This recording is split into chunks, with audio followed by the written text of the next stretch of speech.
I don't really think nobody fucking with me anyway, you know what I'm saying? 24 fucking hundred. I come from that fucking block. I been out that Johnny up and up that cutter. If we cannot get welcome back. We back with another reaction video. Today we're reacting to a Red Tree Story video. A mother realizes her son is a heartless killer. That's a horrible realization. Let's get right into it. My brother, I hope he didn't kill these people. On June 29th, 2020, Maurice Smith and his girlfriend Darion Burley walked into a Waffle House in Fort Worth, Texas. Darion was pregnant with twin boys, and this restaurant was one of her favorites to eat at. When they finished their meal, the couple paid their check and walked out of the restaurant and got into their vehicle. Shortly after leaving the restaurant, Darion's body would be found in this car with a single gunshot wound to the upper body. Huh? Did you talk to Sergeant Hugh about what you saw? No, I didn't. Okay. I called 911, and that was really it. I didn't talk to anybody else other than that. Did you see anything in the parking lot? I did. What did you see? I saw him pull up, and he got out of the car and pointed the gun at her, and then that's pretty much all I saw. I didn't see his face or anything. And then as soon as she got out of the car, she came in, and then she was able to tell me more. But it happened pretty fast. Yeah. So. A witness told police that she saw Maurice park his vehicle at her place of work, with Darion's body still inside. He then pointed a gun at this woman and demanded she give him her Jeep. The woman handed him her keys and he drove away, leaving his deceased girlfriend and her twin boys behind for police to find. Not only was the victim able to pick Maurice out of a lineup, the police also found him inside the stolen Jeep. Maurice told police he was overdosing on drugs, so they brought him to the hospital, where doctors confirmed he was fine. I might be on drugs. Maurice was brought to the local police department and put into an interrogation room. Go back. And demanded she... What the f is going on? And then as soon as she got out of the car, she came in, and then she was able to tell me more. But it happened pretty fast. Yeah. So. A witness told police that she saw Maurice park his vehicle at her place of work, with Darion's body still inside. He then pointed a gun at this woman and demanded she give him her Jeep. The woman handed him her keys and he drove away, leaving his deceased girlfriend and her twin boys behind for police to find. Not only was the victim able to pick Maurice out of a lineup, the police also found him inside the stolen Jeep. Maurice told police he was overdosing on drugs, so they brought him to the hospital, where doctors confirmed he was fine. Maurice was brought to the local police department and put into an interrogation room. Bro, you committed a familial assault? Tell you why you're here today? No, I just woke up in the hospital and they said I was detained. Rightfully so. Detained, looking at we had somebody talking about their car got stolen. We're looking at that right now. That's what we're here to talk to you about, okay? And Maurice, we want to talk to you about why you're here, and I want to answer any questions that you have, and we got some questions for you as well. But here's the thing, Maurice, we are in a situation here where you're obviously not free to go. I think you figured that out by now. So, being that we're in a situation where you're not free to go, for us to talk and have a conversation about why you're here, you know as well as I do, we need to go over your Miranda warnings so you have a full understanding of what your rights are, okay? What am I here for? You're here, Maurice, because somebody reported that their car was taken, and we believe that you have some responsibility, and so they pointed in your direction, so that's why we're here to talk to you, okay? Yeah, I don't know anything about that. Okay, well, that's what we're going to talk about. Know anything about car being taken, anything, so I don't see what's the point of us talking. Well, I mean, we can go into details, but again, we have to agree that you want to discuss the things that we want to talk about. So we can't dive off into that until you decide that, yeah, let's discuss it, let's talk about it. Where'd you stay at last night? Where'd you spend that last night? I don't even remember, man. I just remember waking up in the damn hospital. Maurice claims that he doesn't remember anything before waking up at the hospital. He also claims to be very tired and groggy. The detectives find it difficult to believe Maurice because he was walking around and talking to staff at the hospital. But we're just answering questions. We're just asking questions. Yeah, tired. You are too, man. The good thing is that you were able to lay in the hospital and you were in that bed laying down, dozing off, getting some good rest for about 4 hours. Yeah. Doctors cleared you, said that you could go. They took good care of you. The nurses took good care of you. They cleared you, said, yes, this young man here he's good to go. And they wouldn't have let you go unless they felt otherwise. Which gives me a lot of confidence because I think they know what they're talking about. Hey, Maurice, tell me this, man. Because we know you have good memory because you're telling us things right now that you have memory of, so, which that's good. So I want you to back up and think for me, Maurice. I want you to just really think. This is important, okay? Because none of us would be sitting in this room unless it was important, okay? So this is an important time in your life, all right? This is a very important time in your life, all right? I want you to understand that, okay? So what I want you to do, Maurice, I want you to think for me. I want you to think back to the first recent day before you have this mind struggle you're having right now. Go back to when you start to remember something like, you know what, okay, the last thing I remember was this, and tell me about that. Not the shower. I'm talking about before the shower, naked, the fire truck, and all that. Before that, tell me about the last thing you remember. I remember Waffle House. Waffle House? Mm-hmm. Well, there's a few Waffle Houses around. Which Waffle House would you at? Where is my car? Where is she at in my goddamn car? Where's my car? The what? Well, I don't know where your car is right now, Maurice, but I'm asking you, let's go back to the Waffle House. When you went to the Waffle House, what made you go to Waffle House? Is that where you usually eat? Who thought to go to Waffle House? Say, brother, we're in the Maurice, I South. don't know what Why her name is. I'm the asking fuck you not an go to easy Waffle House? question. What's your spouse's name? Say it You again. being 15, Your you're spouse's name. stupid. What's your spouse's name? Dumb. So we went to the hospital, the doctors told us, man, this guy, he's fine, he's doing good, and they cleared you and had you stand up, walk around, you were talking.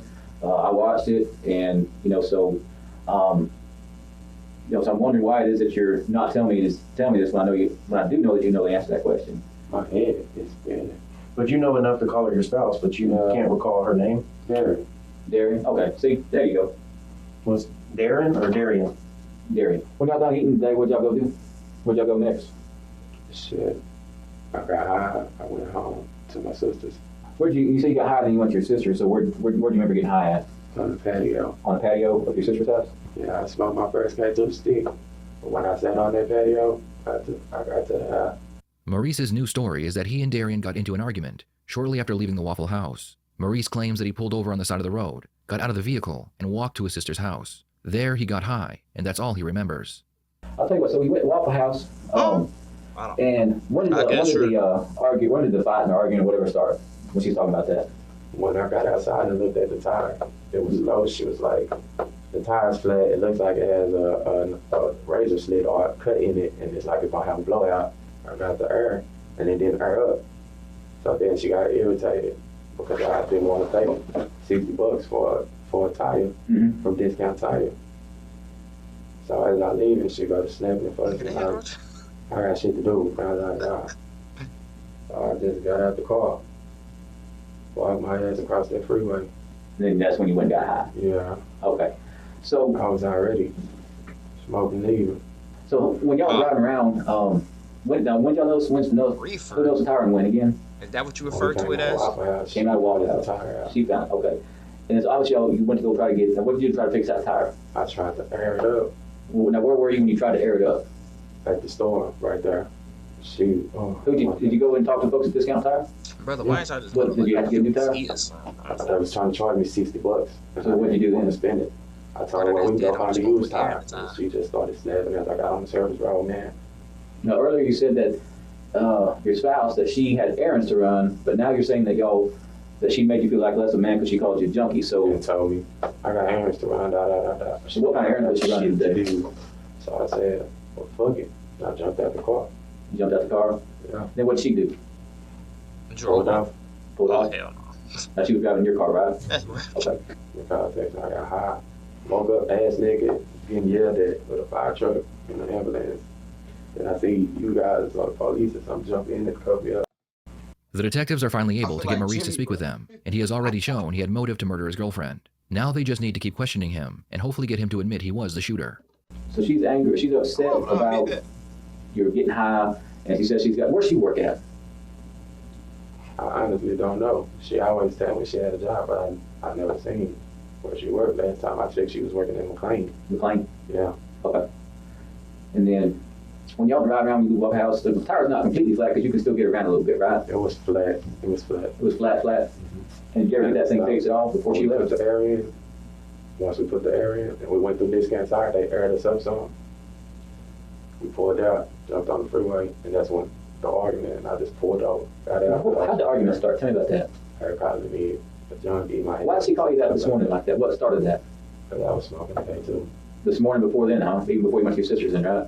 Yeah, I was smoking. Okay. So when I got out the car, man. Reefer and K2 was a crazy combo.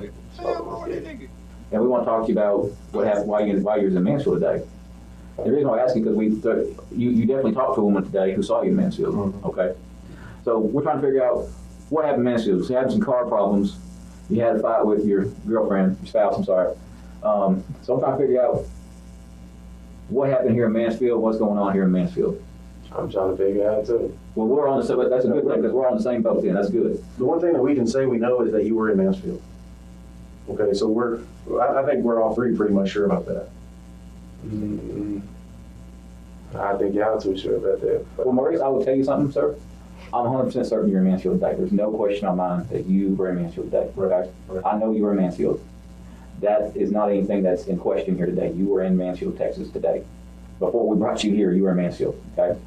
And so what I'm trying to understand from Maurice is what brought you to Mansfield today, and why did you talk to that woman in the parking lot today? Okay? You talked to a woman in a parking lot here in Mansfield. And so I'm trying to figure out why Maurice is in Mansfield, Texas today, and that's an important question. Right. All right. What brought you to Mansfield? What kind of connections do you have in Mansfield? Who do you know down here? Wasn't in Mansfield. Well, I hear what you're saying, but I know you were here. Okay, I hear what you're saying, but I know you were here. And I'm trying to figure out what connections and who you know here in Mansfield. What kind of you got friends, family down here in Mansfield you talk to from time to time? It was probably to see my mom or something. I don't know. Well, tell me about your mom. Was your mom here in Mansfield? No, she was at home. Where's That's what I'm saying. I don't recall being in Mansfield. But let's terminate this interview because I don't know what's going on and I don't want to. The interrogation would end here, and Maurice would be charged with capital murder. Maurice's mother, who was there when he showed up at her home in the stolen Jeep, told police her side of the story. And he wasn't himself. He said, Mama. And I said, yes. He said, what you doing? I said, nothing. I said, why are you talking so? What's wrong with you? What's going on? Where are you? He said, hey, And I said, hello? I said, Maurice. I said, son, what's going on? He was talking out of his head. Mm-hmm. I don't know, something just came over me, and I got frantic because he was crying a little bit, and he was, I don't know where I am. And I'm like, what do you mean you don't know where you are? I said, where's your car? I don't know. I don't know. With my homeboy, I said, Maurice, where's your car? I said, what have you had? Have you had anything? No, Mama, no. I said, yes, you have. What have you had? I'm laced, Mama. You're huffing me. And so by this time, I'm up and I'm pacing because it's not like him. And so I said, I'm at 287 and something. I said, why's your car? I said, are you walking? Are you there? I don't know where I am. I said, stop. Mm-hmm. Take a breather and tell me where you are. Look around you and tell me where you are. He didn't do it. He hung up. I want to say dress, but it's not. It stopped right here. Mm-hmm. He didn't have anything on but his underwear, socks, and shoes. When I looked out of the window down at him, mm-hmm. He was coming from behind the trash can. And he had some booster cables in his hand, and he had trash and stuff. Just I don't know if he got it out the dumpster or what, but I'm looking at him and he's sweating a lot. And by this time, I said, come on, sweetheart, let's go in the house. I said, Mom's gonna call, you need help. Mom's gonna call 911. I didn't call 911 then, I called my oldest daughter. I said, Kiara, can you help me with him? I said, something is going on. He's not himself. I need help. I said, I have these babies here. She said, Mom, I don't have a way. I said, well, call your Aunt Kimmy, which is my sister, my baby sister. I got him in the house. Finally, I tried to grab the bag from him because he had it all on him. My hand went in it like this, and he snatched it. So I said, okay. I said, okay. I said, come in the room. I said, why are you sweating? What have you had, son? What have you had? Mama, I promise I hadn't. Eyes just as big as mine are naturally. And I said, yes, you have. I said, what have you had? By this time, I'm nervous because I've never dealt with him in that nature. Mm-hmm. Now, when I smoke a little weed, okay, yeah, smell it on him, yes. He never does it in front of me, but I've always smelled it on him. Even when I got in his car, I'd be like, oh, let's go into him. What he had yesterday was not weed. He's pacing back and forth. I grab my grandbaby, she's crying. He's in the first bedroom. When I tell him, I said, sweetheart, I said, take your clothes off. I said, you're hot, you're wet. I said, take your clothes off. I said, whatever you had, we're going to get you in a cold shower to bring your body temperature down. No, I gotta go. They're gonna get me, Mama. They're coming after Mama. They're gonna jump me. They jump me. I said, who's jump? What happened? Who's gonna jump you? This is just how he was just talking and rambling. And so he's going back and forth and he's peeking out the doors and he's shutting the doors and he's just like all over the place. I said, oh my God. That's when I called 911. I said, y'all, please help me. I said, my son has had something and he is out of his mind. I don't know what it is. I just said ecstasy because that's what I thought. That's just what came to mind. I said, oh God, please send someone, please. He said, ma'am, I'm going to be on the phone with you until they come. Stay on the line with me. I said, yes, sir. I didn't find out what happened until after the police officer did the investigation. Earlier when you said he came to your house and took a shower, another officer who was explaining some things to me said that he did have blood on his underwear. Yes. When he came in, and I told him to get out of his shirt and stuff and put it down. When he turned around, there was a red blood stain on the back of where his anus is, about yay big. And I said, Maurice, what happened? I said, why is there blood on your underwear? What happened? He wouldn't tell me. Yeah. He wouldn't tell me. So What kind of From freaky one everything we bitch wanted he to got cover, into? someone said at some point you went back out to look for his phone in that Jeep. Yes. Okay. By the time we came coming out, when we was getting ready to walk to the EMS and I had his hand, I grabbed him. I said, "Son, where is your phone so you can contact me once they get you up there?" And you know, I don't know. It's in my homeboy Jeep. It's in my home. I said, "What Jeep?" It was still running. It still had the keys in it. I opened it up, looked in it. I said, "Well, your phone isn't in this car." And by this time, the EMS said, "Ma'am, they're around the corner." I shut the door to the Jeep, turned it off, put the keys in the seat, shut the door, and went to The the Jeep was EMS. still running? It was still running. What door did you open? The driver. The driver's side door? Uh-huh. So you were on the driver's side area. Did you have any blood or anything in there? I didn't. I was only looking for his phone. Calf sweat. Maurice's mother leaves after giving her statement. After allowing herself a few days to gather her thoughts, she returns to the police department to tell the detectives how she feels about the whole situation. I want to slap the shit out of him. I want to slap the shit out of him. We had to call the police. They sent patrol cars. They have every right to feel the way that they feel. Oh my God. I told my family, sit down. Leave this alone. Enough has been done. Leave this alone. Now is not the time for vengeance and all this crazy shit on Facebook. I hate Facebook. I hate it. Yes. Leave that shit alone. Yes. If those were reversed, I said, you guys would be doing the same thing. Yeah. There's a lot of. So you don't have to retaliate. You have to get on there and stop it. Leave that alone. Don't keep adding fuel to the fire. When they have lost not one, but three. Leave that shit alone. Right. I still have baby clothes at my mother's in the closet. What am I going to do with that? Yeah, I have blankets. I have shoes. I have everything. What am I going to do with it? Nobody asked. Not to be one of those guys, but you can donate all of that stuff.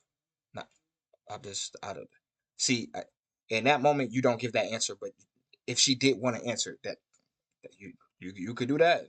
You definitely do that. Selling on Facebook Marketplace, but you said you hate Facebook. There are ways to get rid of those clothes. Sorry for your loss though. That's tragic. For this. Right. Nobody. You shouldn't have to think about that. You know. I'm sorry. No. I'm here to answer what you need. No. It's just, I don't get it. I don't get it. And then he called me Tuesday. That's what I've been saying. And I had my church members there, and family was all over the house, so I wasn't able to talk to him. And so I had to tell him I was good and all this, but I'm not good. I'm not good. You called me again Thursday. Mom, they're telling me what I've done. I said, well, Darius isn't here. So all this extra, I've got a detachment. I've read what's been going on in the newspaper. My daughter has read that to me. So I have a detachment. And I do not support him in this. I'm his mother and he's mine. Whichever way that this goes, I have prepared myself for life without parole, and I have asked God to prepare me for the death penalty. So whichever way that this goes, I will forever bear this. I will forever, my family will forever bear this. So either way this goes, whatever choices were made were choices that both of them had counseling from both sides of the family. Right. There were plenty times, detective, that they could have not just went their separate ways. So whatever choices were made, you have to own up to those choices, man up, do whatever you got to do, and go from there. Right. You know what I've experienced. And to bring this back into my life? Really? Really? Yeah, so I have a detachment from all of this. Maurice was convicted of capital murder, and he received life in prison without the possibility of parole. What are your thoughts on this case? Do you believe drugs influenced Maurice to commit murder, or was he well aware of what he did? Please. There might have been an excuse. I don't know. I'm still confused. I'm not particularly sure what happened in this case. It was too many other parties interviewing. I got lost at the end. Yeah. So, rest in peace to the. I think the couple. I think he killed both of them. I think and the babies that were not born. She threw me off because the math. She said 3. I'm like 3. It's 4. But yeah, Maurice, you're insane. Probably a personal bias, but I never ever trusted anybody named Maurice anyway. So, that's the end of the video. Make sure you like, comment, subscribe, share the video, share your thoughts on the video in the comment section below. Hit the notification bell so you can stay up to date when I drop videos on this channel. I'll catch y'all on the next one. Stay safe, y'all. Baby, slide by. to my mind.